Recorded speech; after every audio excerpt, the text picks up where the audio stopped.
चटपट खाना झटपट काम। आज हम आपके लिए जो रेसिपी लेकर आए हैं वो है ब्रेड पकौड़ा, लेकिन फ्राइड बिल्कुल नहीं, नॉन फ्राइड। और हम नॉन स्टिक तवे पर बनाएंगे। बेसन में protein, fibre, iron, magnesium, potassium बहुत भरपूर मात्रा में होता है। इसके साथ जो वेजीज हम यूज़ कर रहे हैं उसमें विटामिन ए, सी, पोटेशियम और पनीर में कैल्शियम भरपूर मात्रा में है। तो चलिए शुरू करते हैं। सबसे पहले हम देखते हैं कौन कौन सी हम चीज़ें इसमें डाल रहे हैं। हमने ये आधा प्याज लिया है जिसे बारीक बारीक काट लिया है। इसके साथ साथ गाजर ली है, इसे भी हमने छीलकर आधा बारीक बारीक काट लिया है, आधी ही गाजर है ये। और इसके साथ साथ शिमला मिर्च, ये भी आधी शिमला मिर्च को लिया है, बारीक काट लिया है। पनीर हमने लिया है जिसे हाथ से ही क्रश कर लिया है, ये लगभग 100 ग्राम है। थोड़ा सा हरा धनिया और एक हरी मिर्च को बारीक काट लिया है। अब हमने लिया है एक बोल भरकर बेसन का और ये हम बड़े बोल में ट्रांसफ़र कर रहे हैं। सारा बेसन हम इसमें डालेंगे और इसके साथ साथ हम इसमें मिक्स करेंगे 300 या 400 के करीब ml पानी यूज़ करेंगे। हमें इसे ना बहुत गाढ़ा घोल बनाना है और ना ही बहुत पतला। अगर बहुत गाढ़ा बैटर बनेगा तो जो पकौड़ा होगा बेसन का वो बहुत हैवी लगेगा। इसे थोड़ा थोड़ा पानी हम डालेंगे और इसे एक पतला बैटर बनाएंगे। ये देख लीजिए, बस इतना ही पतला होना चाहिए, ना बहुत ज़्यादा गाढ़ा और ना ही बहुत ज़्यादा पतला होना चाहिए। अब हम इसमें मिक्स कर रहे हैं। ये हम डाल रहे हैं 1/4 टीस्पून कश्मीरी लाल मिर्च powder, 1/4 teaspoon chaat masala, 1/4 teaspoon धनिया पाउडर, आधा चम्मच नमक या स्वादानुसार नमक और 1/4 टीस्पून अजवाइन। बस इतने ही मसाले हम इसमें आज यूज़ करेंगे। और अब हम वेजीज डालेंगे, लेकिन पहले आधी आधी वेजीज डालेंगे। चेक करेंगे एक बार बैटर को फिर मिक्स करके, और फिर अगर ज़रूरत होगी तो हम सारी वेजीज यूज़ करेंगे। कैप्सिकम, गाजर, प्याज, हरा धनिया और हरी मिर्च हम इसमें डालेंगे। और स्टफिंग में हम पनीर यूज़ करेंगे।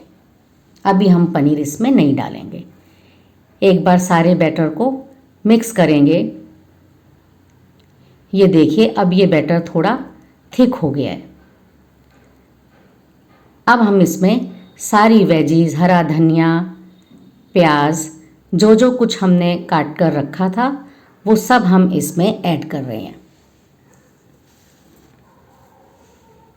बहुत अच्छा इसका टेस्ट आएगा और ये मॉर्निंग के ब्रेकफास्ट में या इवनिंग स्नैक्स में बहुत हेल्दी आपका ये ब्रेड पकौड़ा रहेगा। अब हम चटनी बनाएंगे, बहुत सिंपल सी, आसान सी। इसमें हमने थोड़ा सा हरा धनिया लिया है, एक हरी मिर्च, थोड़ा सा इसमें हम पानी मिक्स करेंगे, बहुत ज़्यादा नहीं।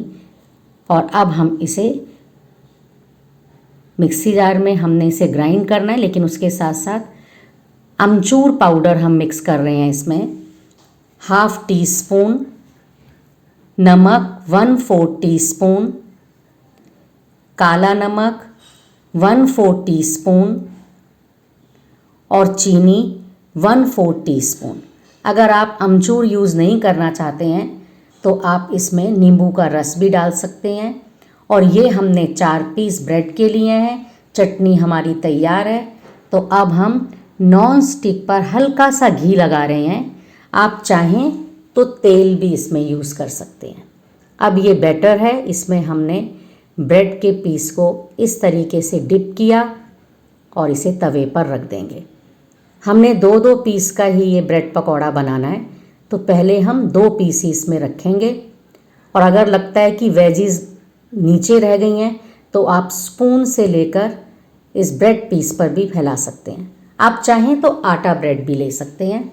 अब हम ब्रेड के दोनों स्लाइस के चारों तरफ थोड़ा थोड़ा सा घी लगा देंगे।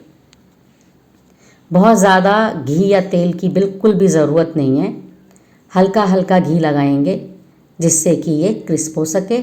और हल्का सा सिक जाने पर हम थोड़ा सा घी इसके ऊपरी सतह पर भी लगा रहे हैं। अब इसको लो फ्लेम पर हमने सेकना है जिससे नीचे से कच्चा ना रह जाए। इस तरीके से हम दोनों स्लाइसेस को पलट देंगे। बहुत ही टेस्टी लगता है, आप बच्चों के टिफ़िन में इसको दे सकते हैं, बच्चों को भी ये बहुत अच्छा लगता है। और जो हेल्थ कॉन्शियस हैं, जिन्हें फ्राइड नहीं खाना है, उनके लिए भी आप इस तरीके की चीज़ बना सकते हैं। ऑयल या घी को और भी कम कर दीजिए बेशक। और अब देखते हैं स्लाइस कितने अच्छे से हमारे सिक गए हैं। ये देखिए, दोनों स्लाइसेस को हमने पलट दिया। हमारी चटनी भी तैयार है, जो हमने हरी चटनी बनाई है। और अब हम इस पर थोड़ी सी हरी चटनी लगाएंगे, बहुत हल्की सी चटनी हम स्प्रेड करेंगे। अगर आप बहुत ज़्यादा चटनी लगाएंगे तो आपका ब्रेड पकौड़ा सौगी सा हो जाएगा। बस इसमें एक फ्लेवर आना चाहिए। और ये हम पनीर इसमें स्प्रेड कर रहे हैं। पनीर में हमने कोई मसाला नहीं डाला है क्योंकि बेसन में ऑलरेडी नमक और मसाले सब कुछ मिक्स हैं। अब हम दूसरे स्लाइस को भी इसके ऊपर लगा देंगे। हल्के हाथ से हमने इसे प्रेस करना है जिससे कि निचली वाली तरफ से भी ये सिक जाए और इधर से भी ये सिक जाएगा। तो देखिए कितना अच्छा ब्रेड पकौड़ा बना है, जिसमें हमने बिल्कुल भी डीप फ्राई नहीं किया है, ज़्यादा घी या ऑयल नहीं लगाया है। अब चाहें तो आप इसे सेंटर से काट सकते हैं या आप इसे ट्रायंगल शेप में काट सकते हैं। हरी चटनी और केचप के साथ सर्व कीजिए। कैसा बना है ब्रेड पकौड़ा? यम्मी।